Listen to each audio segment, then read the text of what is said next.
ना अशा प्रकारचं वक्तव्य त्यांच्याकडून होत आहे असं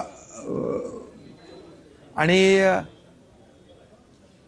या ज्या काही निवडणुका झाल्या या निवडणुकांमधलं रिझल्ट देखील त्यांनी पाहिलेलं आहे आणि म्हणून मला वाटतं एक त्यांनी पराभव मान्य केलेला आहे आणि यातूनच अशा प्रकारचं त्यांचं अवसान देखील गळालेलं दिसतंय। म्हणून सगळे एकत्र आले। आता सगळे एकत्र आल्यामुळे उलट त्यांना विश्वासाने खात्री पटली पाहिजे होती की आम्ही जिंकू म्हणून, परंतु जिंकण्याची खात्री आणि शाश्वती नाही।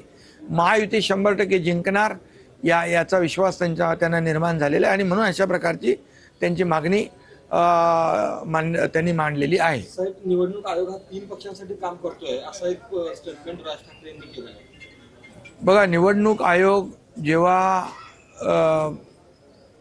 महाविकास आघाडीला लोकसभेमध्ये महायुतीपेक्षा जास्त जागा मिळाल्या त्यावेळेस निवडणूक आयोग चांगला होता। निवडणूक आयोगावर कुठलाही आक्षेप त्यांनी घेतला नाही।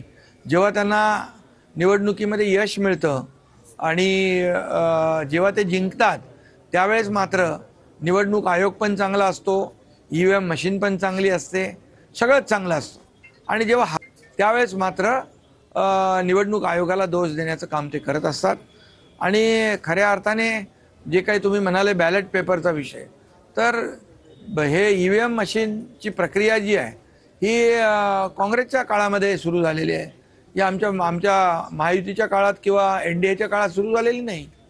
त्यामुळे ही EVM वर मतदान घेण्याची प्रक्रिया त्यांच्याच काळात सुरू झाली आहे। महायुतीमध्ये जी काही 232 जागा ज्या काही महायुतीच्या निवडून आल्या त्यानंतर देखील सन्नाटा होता आणि मतदार याद्या न दाखवणे हाच पहिला घोळ आहे असं राज ठाकरे पण म्हणतात।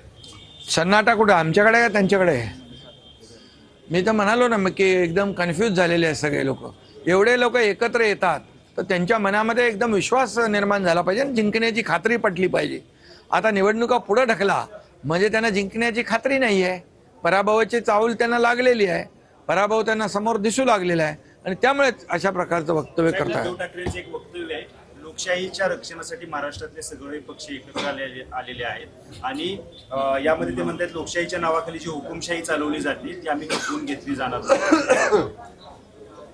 जेव्हा ते मुख्यमंत्री होते, जेव्हा महाविकास आघाडीचं सरकार होतं, मी त्या सरकारमध्ये होतो, त्या हुकुमशाही पाहिले ना, त्यावेळेस पाहिले नेव्हीच्या अधिकाऱ्याला मारणं, त्या कंगना रनौतचं घर तोडणं, नारायण राणेजींना जेवताना उठून अटक करणं, पत्रकाराला तुमच्या मारणं, पत्रकाराला मारलं होतं ना, विसरले का तुम्ही? अरेस्ट केलं होतं 2-3 पत्रकारांना, अर्णब गोस्वामीला जेलमध्ये टाकलं होतं। ही हुकुमशाही त्यांनी दाखवली आहे ना।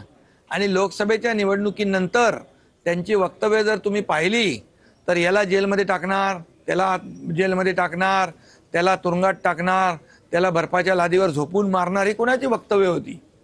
ही कुठली लोकशाही आहे? आणि त्यामुळे जे काय बोलतात त्याचं विचारपूर्वक बोललं पाहिजे। जेव्हा समोरच्याकडे बोट असतं तेव्हा 3 बोटं आपल्याकडे असतात, याचा विचार केला पाहिजे। त्यांनी आत्मपरीक्षण आणि आत्मचिंतन करण्याची आवश्यकता आहे।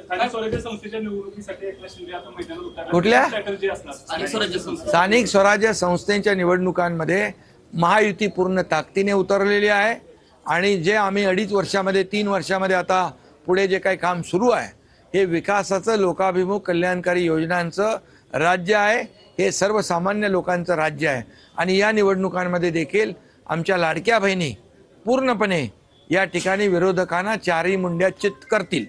पूरग्रस्तांच्या जी पाकिटं देण्यात आली होती त्याच्यात आता उद्धव ठाकरेंची पण फोटोबाजी केली जाते, तुमच्या बाबत पण टीका झाली होती। फोटो त्यांचा लावलाय ना, चांगला आहे, लावू दे, काही प्रॉब्लेम, मला काही आक्षेप नाही, मला काही आक्षेप नाही। धन्यवाद।